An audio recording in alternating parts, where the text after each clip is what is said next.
Alright guys, for this question, they've given us a circle.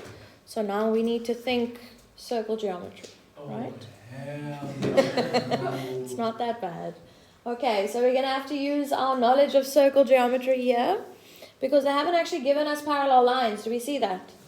The actual triangles, they kind of look similar to what we had in the previous question. The one is not quite as small as it was in the previous one, but now they haven't told us that these two are parallel. Right, so unfortunately we can't use Z shape and Z shape again. So we're going to have to use something else. Yes, see, was that bad? You even did it, and you complained the loudest. All right. Now, one thing, guys, that I want you just to make a note of somewhere, please, is in this question, they have actually given us the similarity statement already, right? So they've given us the correct order of the sides. So here, similarity statement.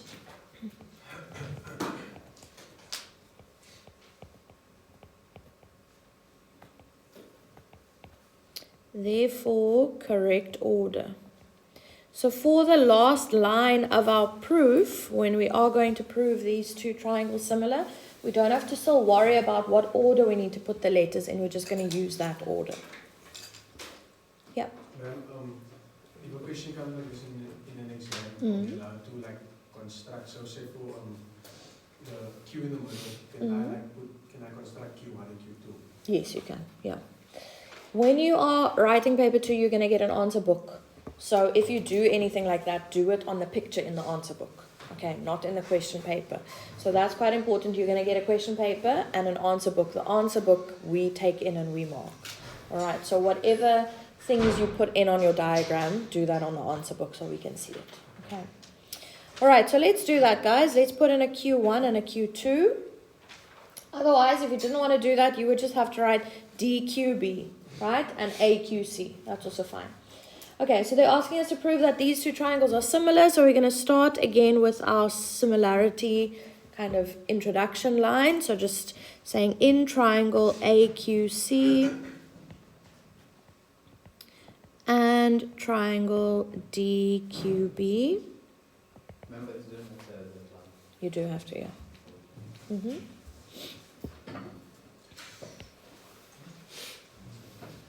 Alright, so now guys, if we are looking at AD, at this arc, right, there's no chord drawn in there, but there is an arc. Remember, an arc can also subtend angles, right? So even though there's no chord line connecting A and D, we can say that arc AD is subtending angle B at the circumference and angle C. So they are equal to each other. So we're going to write angle B, sorry, I must put it the other way around actually. Angle C is equal to angle B. Guys, this is another thing that's important. The order in which you write the names of your triangles, right? So I've written AQC first, the bottom triangle. So I have to write the angles of AQC first as well. Okay. Yeah, they are very pedantic about this stuff. Yeah? A first though? No, it doesn't matter. Oh, so it doesn't matter. Yeah, so the order of the angles in which you prove them doesn't matter, but you have to write down the angles of the first triangle first. Okay, so I was going to write B equals C, but that's actually wrong because B is in my second triangle and C in my first one. Okay, so I have to write B, C equals B. All right, what's the reason for that? Angles in same segment.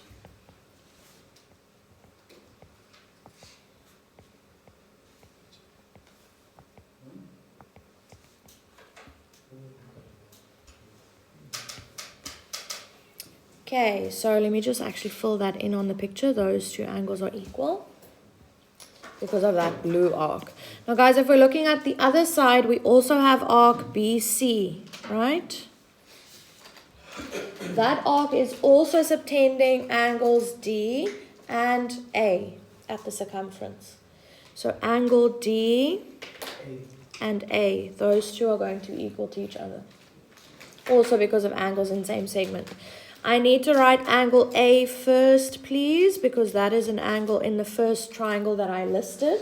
So angle A is equal to angle D. And again, the reason is angles in same segment.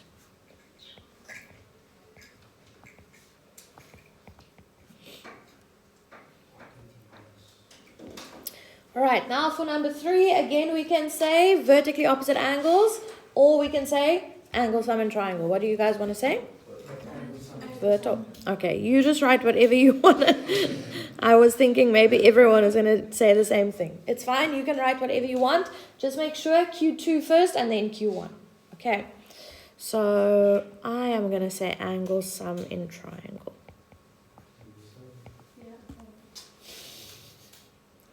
But vertically opposite angles is also fine. Just make sure that you say vert op angles equal. Okay, that equal has to be in the reason. Therefore, now the last line is very easy because they've already told us what the order should be.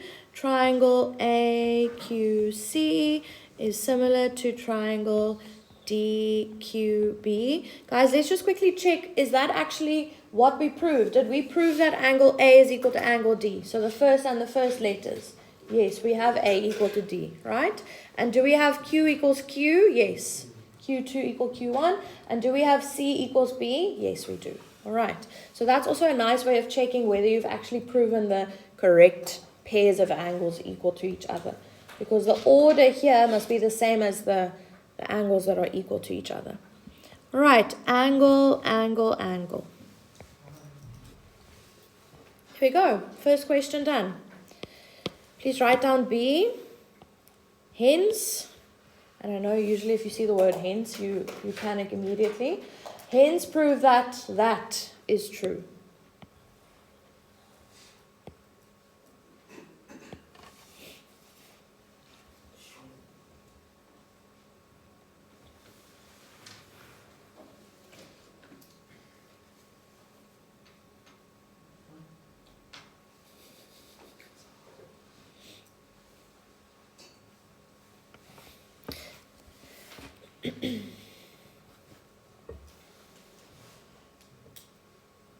Now guys, what does the word hence mean? What is that telling me? What do I need to do?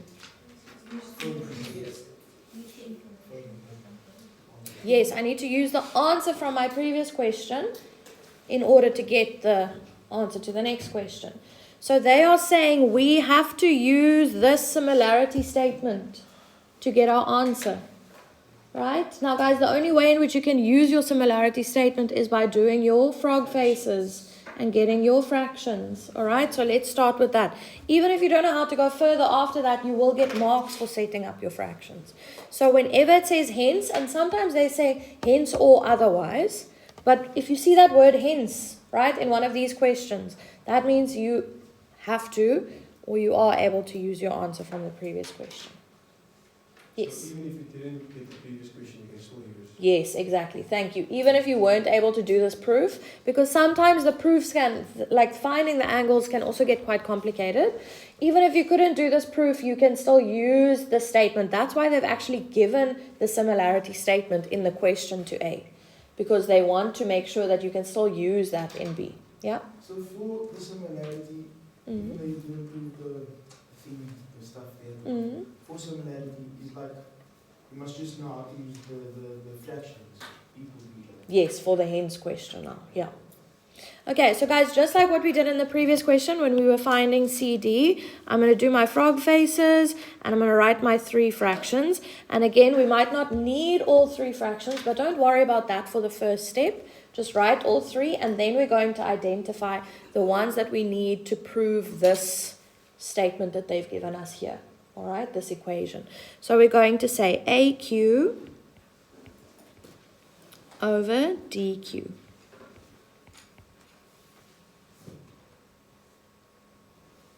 Is equal to QC, so second and third letters, over QB, again, second and third letters.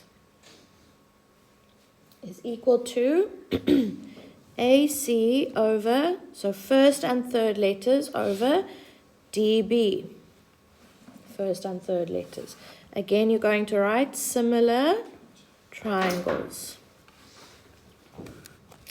Now we're going to again tick off what they've asked us to prove in our fractions so that we can see which fractions we actually need to work with. Alright, so we need AQ, so tick off AQ. We need QB. QB is in the second fraction there at the bottom. we need dq is in the first fraction at the bottom, and we need qc, which is the second fraction at the top. So guys, are we going to need to work further with the third fraction? No. Now, if you want, you can just kind of cover up the third fraction and look at the first and second, or you can just rewrite them, which is what I'm going to do here. But yeah, this is like an unnecessary step. You don't have to rewrite these.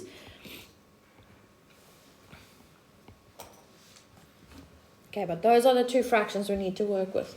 Now, guys, if you're looking at what they've asked us to prove and what we have now, is there a way that I can change these two fractions that I have, this equation, to the equation that they've asked us to prove? What am I going to do there? Multiply out, hey? Yes, bring the QB over to this side. I'm dividing by QB on the right. So if I take it over, I'm going to have to times. And look there, it says AQ times QB. And on the other side, I have DQ at the bottom. If I take that over, I'm going to multiply by DQ, and that is what we have there. All right, so essentially I'm going to take both of my denominators and I'm going to multiply them on both sides. So that is all you need to write, guys. You don't need to give a reason for that. You don't need to show any extra steps. You can just say, therefore, that is equal to this. Oh, that's rude.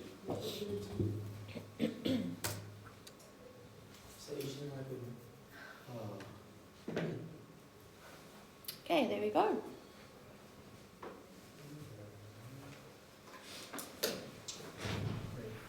Okay, I'm going to give you guys one question quickly, and then we're going to mark it before you leave. So exercise 11.6.